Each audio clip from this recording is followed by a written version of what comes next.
প্রিয় ছাত্রছাত্রীরা সবাই কেমন আছো? আশা করি সবাই খুব ভালো আছো। আজ আমি তোমাদের সঙ্গে আলোচনা করতে চলেছি তোমরা যারা 2025 অর্থবর্ষে উচ্চ মাধ্যমিক দিতে চলেছো, তোমাদের মডার্ন কম্পিউটার অ্যাপ্লিকেশানে অধ্যায়ভিত্তিক ফুল সাজেশন আলোচনা করতে চলেছি, যা তোমাদের জন্য খুবই গুরুত্বপূর্ণ হতে চলেছে। আমি এর আগের অনেক ভিডিওতে অনেক ধরনের সাজেশন ভিত্তিক প্রশ্ন আলোচনা করেছি, কিন্তু আজ আমরা ভিডিওতে লাস্ট মিনি সাজেশন পার্ট 2 নিয়ে আলোচনা করতে চলেছি, প্রায় উত্তর সহ, যেখানে এমসিকিউ, HTML, SQL, এক্সেল এবং এক্সেসের বর্ণনামূলক প্রশ্নগুলো উত্তর সহ আলোচনা করে দেব আজকের এই ভিডিওর মাধ্যমে। তাই ভিডিওটি কোথাও স্কিপ না করে সম্পূর্ণ দিতে থাকো। একটা লাইক করো, বন্ধুদের মধ্যে শেয়ার করো, আর এই চ্যানেলে নতুন হয়ে থাকলে চ্যানেলটি সাবস্ক্রাইব করে পাশে থাকা বেল আইকনটি অন করে রাখো। আর যারা সাবস্ক্রাইব করেছে তাদেরকে অসংখ্য ধন্যবাদ। তো চলো ভিডিওটি শুরু করা যাক। প্রথমে আমরা কিছু গুরুত্বপূর্ণ এমসিকিউ কোশ্চেন আলোচনা করব, যা তোমাদের পার্ট বা বিভাগ কতে থাকে। এখানে যে কোশ্চেনগুলো আলোচনা করব প্রত্যেকটা কোশ্চেন কিন্তু খুবই গুরুত্বপূর্ণ। আমি এর আগের ভিডিওতে লাস্ট মিনি সাজেশন পার্ট 1 বানিয়েছিলাম, যারা এখন সেই ভিডিও দেখোনি ডেসক্রিপশন বক্সে লিঙ্ক দেওয়া আছে, গিয়ে দেখে আসতে পারো। তো প্রথম কোশ্চেন এখানে রয়েছে, দেখো 1 নম্বরে রয়েছে, নিচের কোনটি ইউনিভার্সাল লজিক গেট? সঠিক উত্তর কী হবে? তো আমরা সবাই জানি ইউনিভার্সাল লজিক গেট দুটি, অর্থাৎ ন্যান্ড এবং নর। তো এখানে সঠিক উত্তর হবে অপশান সি, নর। পরবর্তী কোশ্চেন রয়েছে, এক্স অর গেটের লজিক ফাংশন কোনটি, অর্থাৎ এর সূত্র কোনটা? সঠিক উত্তর কী হবে? সঠিক উত্তর হবে অপশান বি, অর্থাৎ A B inverse plus A inverse B, অথবা এখানে থাকতেও পারে যে A inverse B plus A B ইনভার্সও এখানে থাকতে পারে। পরবর্তী কোশ্চেন হলো 3 নম্বরে রয়েছে, দেখো লজিক্যাল অপারেশন 1 + x = 1 কোন গেট দ্বারা প্রকাশ করা যায়? অর্থাৎ মাঝখানে রয়েছে প্লাস, প্লাস মানে আমরা কি জানি? অপশান বি, অর গেট বলা হবে। 4-এ রয়েছে, একটি ফুল অ্যাডার ড্যাশ বিট যোগ করা হয়। ফুল অ্যাডার মানে 3টে বিটকে আমরা যোগ করে থাকি, হাফ অ্যাডার কত হতো? 2টো বিট হতো। পরে রয়েছে 8 × 1 মাল্টিপ্লেক্সার সিলেকশন লাইনের সংখ্যা কয়টি? তো 8 × 1 বলে দেওয়া আছে মানে কি? 2^3, অর্থাৎ কয়টি হবে? 3টা হবে। সঠিক উত্তর অপশান বি। পরবর্তী কোশ্চেন রয়েছে, নিচের কোনটি গাইডেড মিডিয়া? অর্থাৎ গাইডেড মিডিয়া হলো এখানে। সঠিক উত্তর হবে ফাইবার অপটিক্যাল, অর্থাৎ অপটিক্যাল ফাইবার। পরে রয়েছে, নিচের কোন নেটওয়ার্ক টপোলজিতে সার্ভার ব্যবহার করা হয়? সঠিক উত্তর হবে স্টার টপোলজিতে। পরবর্তী কোশ্চেন রয়েছে, আইপি অ্যাড্রেস কত বিটের হয়? সঠিক উত্তর হবে অপশান সি, 32 বিটের হয় আইপি অ্যাড্রেস। একটি ওয়েবসাইটে প্রথম পেজকে কী বলা হয়? একটি ওয়েবসাইটে প্রথম পেজকে বলা হয় হোম পেজ। ঠিক আছে। পরবর্তী কোশ্চেন রয়েছে, HTML এ কত রকমের লিস্ট ব্যবহার করা হয়? লিস্ট এখানে 2 রকম ব্যবহার করা, অর্থাৎ OL এবং UL। এক্সাইতে রয়েছে, একটি HTML ডকুমেন্টে ডিফল্ট এক্সটেনশনটি কি? সঠিক উত্তর এখানে হবে .html হবে এবং .html হবে, অর্থাৎ অপশানগুলো ভালো করে দেখে তারপর দাগ দেবো। অর্থাৎ এখানে অপশান হবে অপশান সি, AB উভয়ই, অর্থাৎ অপশান ডি হলো এখানে সঠিক উত্তর, AB উভয়ই। পর রয়েছে, ডেটা সম্বন্ধে ডেটা কী বলা হয়? ডেটা সম্বন্ধে ডেটাকে বলা হয় মেটা ডেটা, অর্থাৎ অপশান সি। আচ্ছা, র ফ্যাক্টসের ভেগে কী বলা হয়? র ফ্যাক্টসের ভেগে বলা হয় ডাটা। সঠিক উত্তর হবে option A, data. Data integrity বলতে কী বোঝায়? ডাটা ইন্টিগ্রিটি হল ডাটার অ্যাকিউরেসি। পরবর্তী কোশ্চেন রয়েছে, নিচের কোনটি ভ্যালিড রিলেশনশিপ? অর্থাৎ সেটা হলো 1 to 1। এখানে কী কী রয়েছে? 1 to 0, 1 to 1, 0 to 1 R 0 to 0। সঠিক উত্তর হবে 1 to 1। তোমরা সবাই নিশ্চয়ই জানো নিশ্চয়ই যে নিচের রিলেশনশিপ তোমরা থাকে, একটা হচ্ছে 1 to 1, 1 to many এবং many to many। ঠিক আছে। পরবর্তী রয়েছে, নিচের কোনটি ডেটাবেসের সঠিক উদাহরণ? ডেটাবেসের সঠিক উদাহরণ হলো অপশান ডি, টেলিফোন ডাইরেক্টরি। পরে রয়েছে, নিচের কোনটি রিলেশনাল অ্যালজেব্রা অপারেশন নয়? সঠিক উত্তর হবে এখানে অপশান বি, প্রোটেকশন। ঠিক আছে। অথবা এখানে সিলেকশন, প্রজেকশন এবং ইউনিয়ন হলো সঠিক উত্তর, মানে এগুলো অপারেশনের মধ্যে পড়ে, এবং বি কিন্তু এখানে কোনো প্রোটেকশন বা এখানে অপারেশন নয়। পরে আছে, MS এক্সেল এর ফাইল এক্সটেনশনটি কি? সঠিক উত্তর হবে অপশান MS এক্সেল বলে দেওয়া আছে, অর্থাৎ অপশান সি, .xlsx হবে। ঠিক আছে, শেষে একটা এক্স থাকবে। পরে রয়েছে, নিচের কোন সেন্টেন্সটি সঠিক? অর্থাৎ অপশান ডি হলো সঠিক উত্তর, সাম সমান প্রথম বন্ধনীর শুরু A1:A5 এবং শেষে এন্টার থাকবে, অপশান ডি। পরে রয়েছে, নিচের কোনটি MS এক্সেসে টেবিলের ভ্যালিড ডেটা টাইপ বলে দেওয়া আছে? সঠিক উত্তর হবে অপশান ডি, অর্থাৎ আন্ডারস্কোর নেম। পরবর্তী কোশ্চেন হলো, নিচে কোনটির সাহায্যে MS এক্সেসে টেবিলে ডাটা উপস্থাপন করা যায়? অর্থাৎ সঠিক উত্তর হলো option C, data sheet view দ্বারা। তো এই ছিল আজকের এমসিকিউ কোশ্চেন। এমসিকিউ কোশ্চেন কিন্তু প্রত্যেকটা কোশ্চেন খুবই গুরুত্বপূর্ণ। তোমরা এর আগে ভিডিও ভালো করে দেখে যাবে এবং এবিটি কোশ্চেনগুলো ভালো করে দেখে যাবে, তাদের কিন্তু তোমাদের সুবিধা হবে, কারণ এখানে কিন্তু 21-21 তোমরা সবাই পেতে পারবে। ঠিক আছে। তো এবার চলো আমরা দেখে নেবো এসি কি কোশ্চেনগুলো রয়েছে। তো বিদ্যাগে এসি কোশ্চেনগুলো কি রয়েছে, দেখো যেখানে মোট 14টা কোশ্চেন থাকবে। তো 14টা কোশ্চেনের মধ্যে এখানে অনেকগুলো কোশ্চেন কিন্তু অথবা তোমরা পাবে, কিন্তু এখানে প্রত্যেকটা কোশ্চেন কিন্তু প্রত্যেকটা চ্যাপ্টার থেকে এসছে। যার প্রথম কোশ্চেন রয়েছে দেখো যে প্রমাণ করো a প্লাস বি ইনভার্স সমান a inverse into B inverse, অর্থাৎ এখানে ক্লাস 11 থেকে কোশ্চেনটা এসছে, তো এরকম কোশ্চেন আসতে পারে। তো এটা কিন্তু ম্যাক্স টাইমের কোশ্চেন, অর্থাৎ ডি মর্গানের কোশ্চেন থেকে এসছে, প্রমাণ করতে হবে। অথবা দেওয়া আছে এক্স নর্গেটের ট্রুথ টেবিলটি লেখো, তো তোমরা এখানে অথবাটা করতে পারবে। ঠিক আছে, পরে রয়েছে একটি 4x1 মাল্টিপ্লেক্সারের ব্লক ডায়াগ্রাম অঙ্কন করতে বলে দেওয়া আছে। অথবা দেওয়া আছে একটি 2x4 ডেকোডারের ব্লক ডায়াগ্রাম। তো ব্লক ডায়াগ্রাম কিন্তু তোমরা সবাই কিন্তু বই পেয়ে যাবে তোমরা কীভাবে করতে হয়। পরে হচ্ছে ডেকোডার এবং এনকোডারের মধ্যে পার্থক্য লেখো, তো এটাও কিন্তু অলরেডি বইয়ের মধ্যে আছে, তোমরা কিন্তু এর আগের অনেক ভিডিওতে আমি বলেওছি। এবং বইয়ের ফার্স্ট চ্যাপ্টার শেষে কিন্তু অলরেডি অনেকগুলো পার্থক্য দেওয়া আছে, সেই পার্থক্যের মধ্যে কিন্তু তোমরা এই পার্থক্য উত্তর তোমরা পেয়ে যাবে। ঠিক আছে, পরে আছে ল্যানের সম্পূর্ণ নাম কি? ল্যানের পুরো নাম হলো লোকাল এরিয়া নেটওয়ার্ক। এবং অথবা যে কোনো দুটি গাইডেড মিডিয়া উদাহরণ কী হবে? গাইডেড মিডিয়া তিনটা আমরা পড়েছি বইয়ের মধ্যে, একটা হলো ফাইবার অপটিক্যাল, একটা টুস্টেড পেয়ার কেবিল, এবং একটা হচ্ছে কোয়াক্সিয়াল কেবিল। যে কোনো দুটি লিখলে তোমরা এখানে করতে পারবে। পরে হচ্ছে রিপিটারের কাজ কি? খুবই গুরুত্বপূর্ণ কোশ্চেন কিন্তু রিপিটারের কাজ কি? রিপিটার কিন্তু খুবই ভিভিআই বললেই চলে। পরে হচ্ছে টেলনেট কি? ঠিক আছে, এবং আইএসডিএন এর পুরো নাম কী রয়েছে? এর প্রোটোকল কাকে বলে? ইমেলে সিসিবিসিসি অপশানের মধ্যে পার্থক্য কী? এবং ইমেলের সঙ্গে ডেস্কটপে রাখা ছবি পাঠাবার স্টেপগুলি লিখতে বলে দেওয়া আছে। তাহলে আইএসডিএন এর পুরো নাম কী হবে? ইন্টিগ্রেটেড সার্ভিস ডিজিটাল নেটওয়ার্ক হলো সম্পূর্ণ নাম আইএসডিএন এর। প্রোটোকল কাকে বলে? না কম্পিউটার থেকে অন্য কম্পিউটার ডেটা পাঠানোর একটা নিয়ম নীতি থাকে, তাকে আমরা বলবো কি? প্রোটোকল। আর সিসিবিসির মধ্যে পার্থক্য এর আগের ভিডিওতে অনেক বলা আছে, তোমরা কিন্তু আগের ভিডিওগুলো ভালো করে চ্যানেলে ভিজিট করে দেখে নিতে পারো। ঠিক আছে, প্রত্যেকটা কোশ্চেন মতো কিন্তু আমি প্রত্যেকটা ভিডিওর মধ্যে দিয়ে রেখেছি। পরে রয়েছে দেখো যে HTML এর লাইন ব্রেক ট্যাগের কাজ কি? লাইন ব্রেক ট্যাগের কাজ হলো কি? কোনো HTML এ কোনো লাইনের সমাপ্তি এবং কোনো লাইনের শুরু করতে লাইন ব্রেক ট্যাগ ব্যবহার করা হয়। আর HTML এর কন্টেনার এলিমেন্ট কি? না HTML ডকুমেন্টে কোনো ট্যাগের শুরু এবং শেষের মাঝখানের কন্টেন্ট সহ সমস্ত পুরো লাইনটাকে একসঙ্গে বলা হবে কি? Container element. অর্থাৎ টেবিল লিখলাম, অর্থাৎ টাইটেল লিখলাম, টাইটেল লেখার পর টাইটেল দিলাম, টাইটেল শেষ, তো একসঙ্গে পুরোটা একসঙ্গে বলা হবে কি? কন্টেনার এলিমেন্ট বলা হবে। পরে হচ্ছে HTML ডকুমেন্টে পদার্থের সেকশন কী হবে? HTML ডকুমেন্টে পদার্থের সেকশন হলো হেড এবং বডি। ঠিক আছে, আচ্ছা একটি HTML ডকুমেন্টে আইএমজি ট্যাগে যে কোনো দুটি অ্যাট্রিবিউট কী হবে? আইএমজি ট্যাগে দুটি অ্যাট্রিবিউট হলো হাইট এবং উইথ। হাইট স্পেলিং কী হবে? HI বলে দিচ্ছি আমি, লিখে রাখো তোমরা, HEIGHT হাইট, এবং আরেকটা হলো উইথ, WIDTH হলো সঠিক উত্তর। ঠিক আছে, দৈর্ঘ্য এবং প্রস্থ। আচ্ছা HTML ডকুমেন্টের হয়ে গেল। তো DBMS এর একটা সুবিধা একটা অসুবিধা। DCL এর কাজ কি? এক্সেল একটি সিটের প্রথম সেল অ্যাড্রেস কী হবে? এটা উত্তর আমি বলে দিলাম যে MS Excel এ প্রথম সেল অ্যাড্রেস হলো A1, প্রথম সেল হচ্ছে A1। এবং MS Excel এ শো টেবিল ডায়লগ বক্সের কাজ কি? এটাও আমি তোমাদের ভিডিও শেষে বলে দিচ্ছি কয়েকটা উত্তর।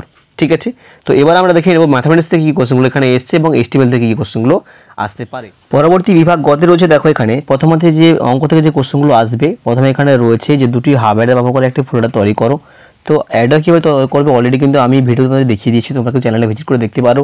অ্যাডার, সাবস্ট্রাক্টর এবং মাল্টিপ্লেক্সার তিনটি কিন্তু আমি অলরেডি দেখিয়ে দিয়েছি ভিডিওর মাধ্যমে, তোমরা কিন্তু চ্যানেলে গিয়ে দেখতে পারো। এবং এখানে যে কোশ্চেনগুলো রয়েছে মাল্টিপ্লেক্সার এবং ডিমাল্টিপ্লেক্সার রয়েছে। তো মাল্টিপ্লেক্সার মানে আমরা কী জানি? যেখানে একাধিক ইনপুট থাকে একটি মাত্র আউটপুট থাকে। আর ডিমাল্টিপ্লেক্সার আমরা কী জানি? যেখানে একটি মাত্র ইনপুট থাকে এবং একাধিক আউটপুট থাকে। ঠিক আছে, এগুলো ভালো বই থেকে পড়ে নেবে, এতে তোমাদের কিন্তু সুবিধা হবে। এবং অ্যাডার এবং সাবস্ট্রাক্টর অলরেডি কিন্তু আমি ভিডিওর মধ্যে দেখিয়ে দিচ্ছি, তোমরা কিন্তু চ্যানেলে গিয়ে দেখতে পারো। ঠিক আছে, পরবর্তী যে HTML এখানে রয়েছে, HTML থেকে লক্ষ্য করে ভালো করে, এখানে যেটা হাইপারলিঙ্ক দেওয়া আছে, লেখা আছে HTML কোডটি ব্যবহার করে লিখিত ওয়েব পেজটি ডিজাইন করো, যেখানে উপরে লেখা আছে welcome to Bharat Airways, click here two view destination, এবং নিচে একটি কোড দেওয়া আছে। তো এই যে কোডটা এখানে রয়েছে হেয়ার, তো এই হেয়ারে ক্লিক করলে আমরা এই নিচের কোডটা দেখতে পারবো, অর্থাৎ হাইপারলিঙ্ক করতে হবে। এই নিচের কোডটাকে হেয়ারের সঙ্গে ক্লিক করতে হবে। তো কীভাবে করবে চলো দেখে নেওয়া যাক। তো তোমাদের পরীক্ষাতে যদি ঠিক এরকম HTML পড়ে যেখানে হাইপারলিঙ্ক করতে হবে, এই লেখা আছে দেখো হাইপারলিঙ্ক করতে হবে, হাইপারলিঙ্ক ক্লিক করে দেখা আছে, অর্থাৎ এখানে লেখা আছে click here two view destination, অর্থাৎ এখানে হেয়ারে ক্লিক করলে এই নিচের কোডটা দেখাবে। অর্থাৎ আমাদের প্রথমে এই কোডটা তৈরি করতে হবে। এই কোডটা তৈরি করার পর আমাদের উপরে কোডে এই হেয়ারের সঙ্গে এই নিচের কোডটাকে লিঙ্ক করতে হবে। ঠিক আছে, তো কীভাবে করবো? এর জন্য আমাদের প্রথমে এই নিচের কোডটা তৈরি করতে হবে। নিচের কোডটা তৈরি করার জন্য প্রথমে করতে হবে, দেখো আমি করে দিয়েছি এখানে। প্রথমে লিখবে এখানে HTML দিয়ে আমরা লিখি HTML হেড, টাইটেল দেবে ডেস্টিনেশন, অর্থাৎ এখানে কোনো টাইটেল দেওয়া নেই, আমি আমার মন মতো করে এখানে দিচ্ছি, তোমরা কিন্তু তোমাদের মন মতো করে দিতে পারো। যখন HTML কোডের মধ্যে কোনো টাইটেল থাকবে না, তখন সেই HTML কোডের মধ্যে কিছু একটা কোড তোমরা এখানে টাইটেলের মধ্যে লিখে দেবে, বা তোমাদের নিজের নামও লিখতে পারো, কোনো সমস্যা নেই। ঠিক আছে, তারপরে এখানে যথারীতি এখানে আমি টাইটেল শেষ করেছি, হেড শেষ করেছি, বডি শুরু করে দিয়েছি। ঠিক আছে, তারপরে দিয়ে দিয়েছি H1, যেহেতু বড় হেডিং দেওয়া আছে H1 দিয়েছি, H1 শেষ করে দিয়েছি। অর্থাৎ এখানে দেওয়া ছিল দেখো যে হেডিংয়ের মধ্যে উপরে ছিল, এটা হেডিং বলতে পারি আমরা, এই জন্য আমাকে হেডিংয়ের মধ্যে H1 এর মধ্যে রেখেছি ডেস্টিনেশন। এবং প্রত্যেকটা এখানে কোডগুলো দেখো লিস্ট অবস্থায় রয়েছে, অর্থাৎ 1 2 3 রয়েছে। 1 2 3 মানে আমরা কি জানি OL, এই জন্য আমরা এখানে OL শুরু করেছি। OL শুরু করে এখানে প্রত্যেকটা কোডকে লিখেছি LI এর মাধ্যমে, অর্থাৎ LI শুরু করেছি কলকাতা দিয়ে LI শেষ করে দিয়েছি। ঠিক আছে, এইভাবে 4টা লেখার পরে একই রকমভাবে OL শেষ, বডি শেষ, HTML শেষ, মানে উপরে এই নিচের কোডটা কিন্তু কমপ্লিট হয়ে গেল, মানে এইটা আমরা তৈরি করে নিলাম, এটাকে আমরা সোর্স কোড বলবো। ঠিক আছে, দিয়ে এখানে ভাষা লিখতে হবে, একটা লেখা আছে দেখো আমি এখানে লিখেছি, উপরিক্ত HTML-টি destination.html নামে সেভ করলাম, মানে কিছু একটা নাম দিয়ে সেভ করে দিতে হবে এবং শেষে কিন্তু এক্সটেনশন দিতে হবে, অর্থাৎ .html লিখতে হবে, মানে destination.html নামে সেভ করলাম। সেভ করার পরে এবার আমরা উপরটা ক্রিয়েট করব, এই যে উপরেটা যেটা রয়েছে এই উপরেটা ক্রিয়েট করব। ঠিক আছে, ক্রিয়েট করার সময় আমাদের মনে রাখতে হবে এই হেয়ারে কিন্তু আমাদেরকে সেই নিচেরটা কিন্তু লিঙ্ক করতে হবে। অর্থাৎ এখানে করছি দেখো যে প্রথমে লিখেছি এখানে HTML হেড, টাইটেল দিয়েছি, এখানে টাইটেলের জন্য যেহেতু এখানে কিছু দেওয়া নেই আমি আমার মতো এখানে আমি এয়ারওয়েজ দিয়েছি, টাইটেল শেষ, হেড শেষ, বডি শুরু। দেওয়ার পর এখানে কোনো ট্যাগটা কিছু না দিয়ে আমি জাস্ট ডাইরেক্ট লিখে দিয়েছি যে ওয়েলকাম টু ভারত এয়ারওয়েজ, যথারীতি এখানে যা ছিল আমি সেটাই লিখেছি। দেওয়ার পর এখানে আমি একটা পেছনে BR ট্যাগ দিয়েছি, অর্থাৎ লাইনটা ব্রেক করেছি, ব্রেক করার পর একই রকমভাবে কি লিখেছি দেখো যে ক্লিক। এবার হেয়ারে আমাদেরকে করতে হবে কি হাইপারলিঙ্ক করতে হবে, এই জন্য আমি এখানে কী করছি দেখো AHREF সমান কি নামে সেভ করেছিলাম, destination.html সেভ করেছিলাম, করার পরে গ্রেটার দিয়ে দিয়েছি, দিয়ে লিখে দিয়েছি হেয়ার, দিয়ে এখানে কে শেষ করে দিয়েছি। ঠিক আছে, এর মানে এটা এই হেয়ারের নিচে অটোমেটিক্যালি আন্ডারলাইন চলে আসবে এবং এই destination.html আমি যে HTML-টা তৈরি করেছিলাম সেটা অটোমেটিক্যালি কিন্তু এখানে তার সঙ্গে ক্রিয়েট হয়ে যাবে। দেওয়ার পর লেখা ছিল দেখো ভিউ ডেস্টিনেশন বলে লিখেছিল, আমি এটা ডাইরেক্ট আবার শেষে লিখে দিয়েছি। অর্থাৎ এখানে দেখাবে কীভাবে, যখন আমরা ক্রিয়েট করবো মানে আউটপুট দেখাবো তখন আমাদের এইভাবে দেখাবে, আর যখনই আমরা এখানে হেয়ারে ক্লিক করবো তখন আমাদের এইটা দেখতে পাবো। ঠিক আছে, তাহলে এখানে যথারীতি আমরা এখানে আবার বডি শেষ, HTML-কে শেষ করে দিয়েছি। তো HTML কিন্তু খুবই সহজ, এতটা কিন্তু টাফ নয়। তোমাদের কোনো রকম HTML সমস্যা থাকলে তোমরা আমাকে মেল করতে পারো, তোমাদের মেল আইডি আমি তোমাদের দিয়ে দেবো, ডিসক্রিপশন বক্সে দেওয়া থাকবে, তোমাদের মেল করে তোমরা আমাকে বলতে পারো যে স্যার HTML-টা হচ্ছে না, আমি তোমাদেরকে পরবর্তী ভিডিওতে করে দেখে চেষ্টা করব। ঠিক আছে, তো এবার আমরা জেনে নেব যে SQL-গুলো কী কী ইম্পর্টেন্ট রয়েছে। আমি তোমাদের এখানে দুটো SQL আমি করে দেখিয়েছি, অর্থাৎ SQL-গুলো তোমাদের করতে খুবই সুবিধা হবে যদি তোমরা ভালো করে বুঝতে পারো, না বুঝতে পারলে একটু কঠিন বলে মনে হবে। তো এখানে আমি দুটো SQL করেছি দেখো, একটা দেওয়া আছে এখানে স্টুডেন্ট আইডি দেওয়া আছে, অর্থাৎ এখানে এটা কিন্তু তার অ্যাট্রিবিউট দেওয়া আছে, দিয়ে এটা হচ্ছে স্টুডেন্ট নেম, সরি এটা হচ্ছে টেবিল নেম স্টুডেন্ট, তারপরে তার মধ্যে অ্যাট্রিবিউটগুলো দেওয়া আছে student ID, name, class, section, address এবং এজ, তার অ্যাট্রিবিউটগুলো দেওয়া আছে। দেওয়ার পর প্রথম কোশ্চেন কে দেওয়া আছে দেখো, সেই সমস্ত রেকর্ডগুলি দেখাও যারা 12-এ পড়ে। রেকর্ডগুলো দেখাতে বলেছে মানে সমস্ত রেকর্ড দেখাতে হবে, অর্থাৎ লিখতে হবে কি সিলেক্ট অল, এর উপরে লেখা আছে না স্টার, এটাকে আমরা অল ভাবে চিহ্নিত করবো, সিলেক্ট অল ফ্রম স্টুডেন্ট, কারণ কি স্টুডেন্ট হচ্ছে তার টেবিল নেম। ঠিক আছে, ফ্রম স্টুডেন্ট হোয়ার ক্লাস সমান 12, এটা করলেই হয়ে গেল। ঠিক আছে, 2 নম্বরে দেওয়া আছে দেখো যে সেই সমস্ত রেকর্ডগুলি দেখাও যারা 11-এ পড়ে এবং তাদের বয়স 17 বছরের বেশি, দুটো এখানে করে দেখাতে দেবে, অর্থাৎ এখানে একটা সমস্ত রেকর্ড দেখাতে বলে দেওয়া আছে মানে কি সিলেক্ট অল। ঠিক আছে, ফ্রম স্টুডেন্টস এটা ফার্স্ট হয়ে গেল, হোয়ার ক্লাস সমান 11 অ্যান্ড এজ 17-এর বেশি, অর্থাৎ এজের দিকে তার গ্রেটার দেন থাকবে। ঠিক আছে, পরে রয়েছে 3 নম্বরে দেখো রিলেশনটি শুধুমাত্র ছাত্রদের নাম ও বয়স দেখাও, মানে শুধুমাত্র স্টুডেন্ট নেম এবং এজ দেখালেই হবে, অর্থাৎ কিছু নেই যে select name as from student এটা লিখলেই হবে। তবে মনে রাখতে হবে প্রত্যেকটা স্টেটমেন্টের পিছনে কিন্তু সেমিকোলন ব্যবহার করতে হবে, দেখো প্রত্যেকটা পিছনে কিন্তু সেমিকোলন দেওয়া আছে। ঠিক আছে, আর একটা এখানে কোয়ারি দেওয়া আছে দেখো, এখানে কীরকম আমি একটা টেবিল দেওয়া আছে স্টুডেন্ট টেবিল, এখানে আইডি, নেম, ডিওবি মানে date of birth, address, class, section, marks এবং ফোন নাম্বার দেওয়া আছে। প্রথম কোশ্চেন দেওয়া আছে সেই সমস্ত স্টুডেন্টদের ক্লাস 12-এ পড়ে, আর্টস সায়েন্সে পড়ে, আর্টস সেকশনে পড়ে তাদের রেকর্ডগুলো দেখাতে বলে দেওয়া আছে, মানে কি তাহলে এখানে একদম সমস্ত রেকর্ড দেখাতে বলে দিচ্ছে, মানে কি select all from students where class সমান 12 অ্যান্ড সেকশন সমান আর্টস, দুটো এখানে করে দেওয়া ছিল, ক্লাস 12-এ পড়ে এবং আর্টস সেকশনে পড়ে। ঠিক আছে, তো সেকশন অলরেডি কিন্তু আমাদের এখানে দেওয়া ছিল সেকশন, এটা হচ্ছে তার অ্যাট্রিবিউট। 2 নম্বর দেওয়া আছে দেখো সেই সমস্ত স্টুডেন্টদের রেকর্ডগুলি দেখাও যাদের নাম এস দিয়ে শুরু, অর্থাৎ পার্সেন্টেজ কখন হবে শেষে হবে, মানে select all from students where name like, তাহলে এরকম ক্ষেত্রে কী হবে লাইক স্টেটমেন্ট ব্যবহার করা হবে, লাইক স্টেটমেন্ট ব্যবহার করা হবে, তাহলে লাইক আর হচ্ছে যখনই বলবে যে এস দিয়ে শুরু মানে পার্সেন্টেজ শেষে হবে, যখন হবে এস দিয়ে শেষ তখন কি পার্সেন্টেজ প্রথমে হবে, এটা কিন্তু তার ফ্যাক্ট। ঠিক আছে। আর 3 নম্বরে সে সমস্ত স্টুডেন্টদের নামগুলি দেখাও যারা 400 বা তার বেশি মার্কস পেয়েছে।